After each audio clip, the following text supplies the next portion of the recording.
Next up we have Kristina Mace. Kristina Mace was born in Hungary, and when she arrived in the USA she didn't speak any English at all. And not only does she speak her native tongue, but now she speaks English, French and German. She lived in Illinois till she went to college at the University of Denver.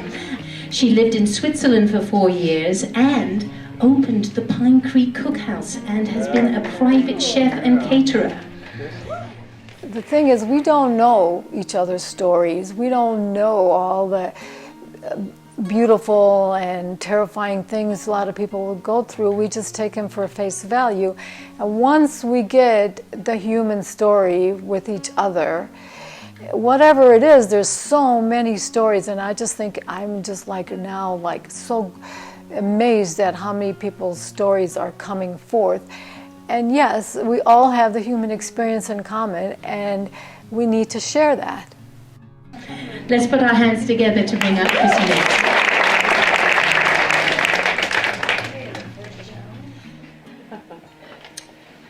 My sister and I are huddled together in a cold, dark basement, sleeping on a bed made of straw.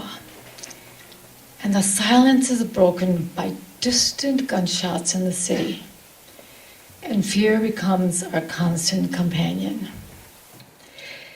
It is 1956 in Budapest, Hungary, and I am 8 years old, she is 7, and we have a little sister 3 years old.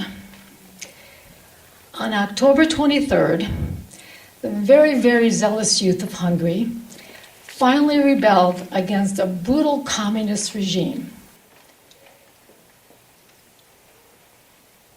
Their very first victory was the radio station, because they wanted the world to hear of their plea for help. When they overtook the radio station, they cried, they plead for the free world to come and help them suppress the communists, but no one obviously was going to take that on at that point in time in the world. It was after the Second World War. No one was going to get into another big confrontation with the Soviets.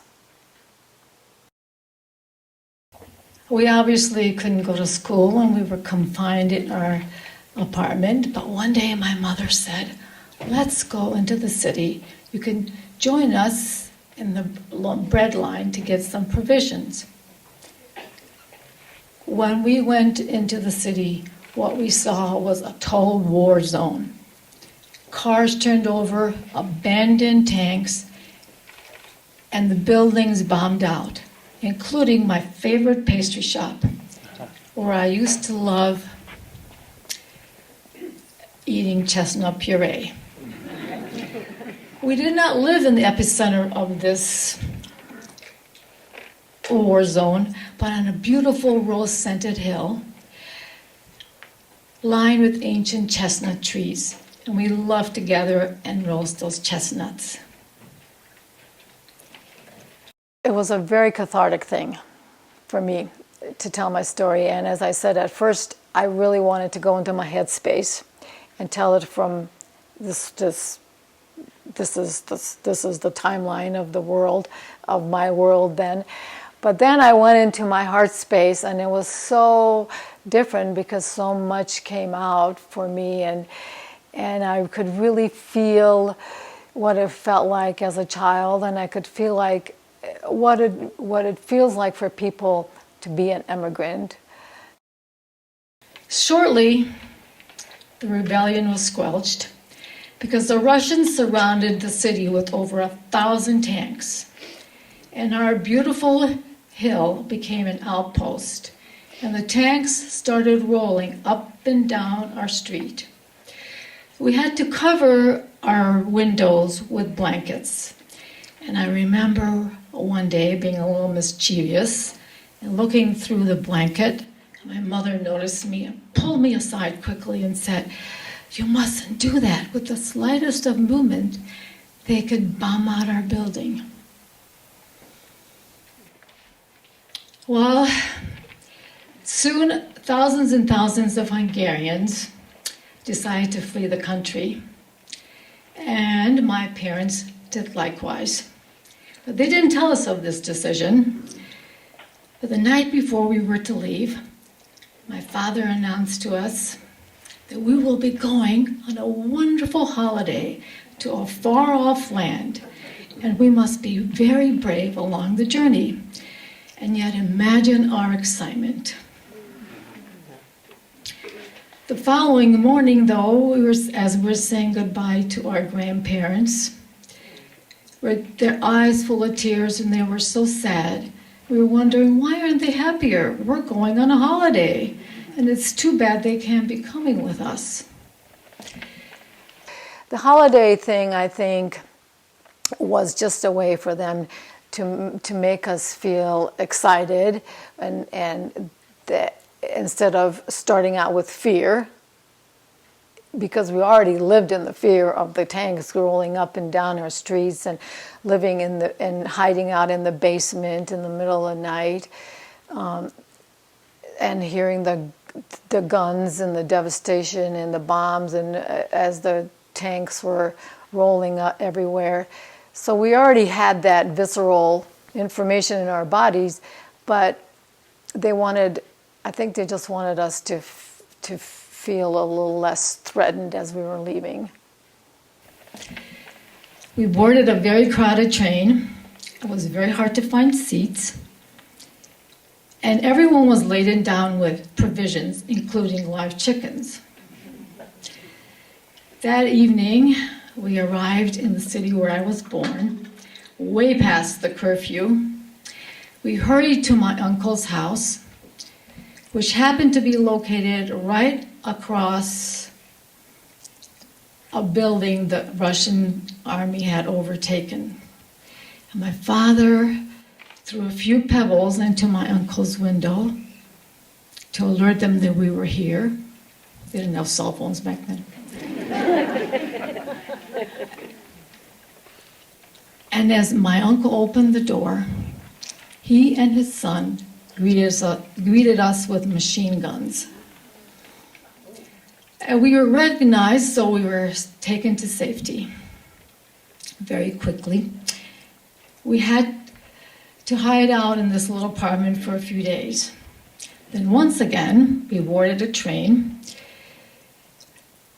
to a little farming village near the Austro-Hungarian border. There we slept in the barns, and we were treated to the annual Hungarian pig roast. Finally, we got the okay to go. Bundled up against the very, very cold December night, we began our 16-mile journey to the border of Austria. When you're a child and you live in that fear, that big fear of not knowing what's going to happen, and you don't really know where the fear's coming from, but you know you're scared because there's guns and noise and this, and you're still trying to be a happy-go-lucky kid and learning and everything. I think that makes that experience, though very hidden in yourselves, makes you very strong and courageous at times in your life that you wouldn't have thought you had that courage and that strength and the ability to push through difficult times and challenges.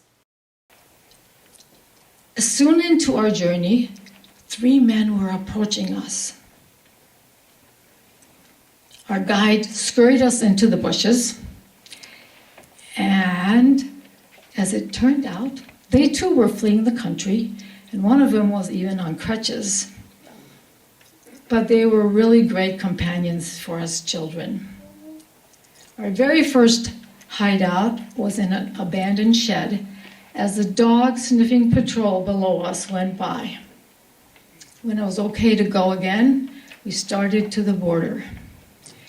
When we reached the border, once again we had to hide out in dug-out trenches while the tank going by lit up the whole field. And my little drugged-up sister awoke crying. We were terrified that we will be shot on the spot, but luckily we were not discovered. Then our next major challenge was finishing the border, getting to the border with live landmines buried intermittently. We were lucky enough to go by safely, and then our companions carried my sister and I on their backs across the river to Austria, where the Red Cross was awaiting us. They drove my mother and us children to the school, where we will be staying for a few days, and we were given warm hot chocolate and fresh oranges.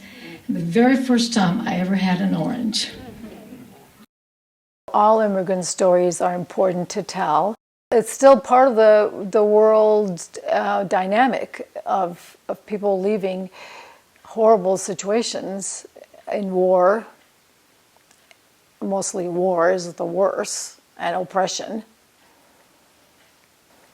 Oppressive governments and how they're treated, and everyone is living in poverty and thrown in jail for no reason, and families being separated and killed, and it's a really raw story. For a few days, I should say a few weeks, we were going in buses from town to town till we arrived in the city of Salzburg. Being very close to Christmas, it was all lit up with lights everywhere and decorated so beautifully. And I thought for sure we had reached the destination of our holiday. But my father said, not quite yet.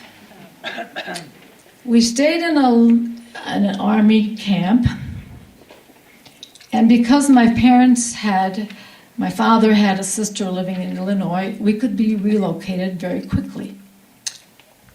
But then came the news.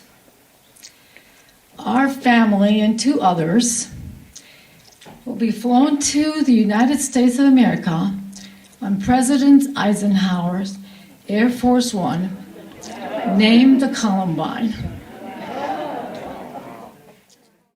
Eisenhower decided it was a perfect opportunity to have these Hungarian refugees brought to America as a show of his support for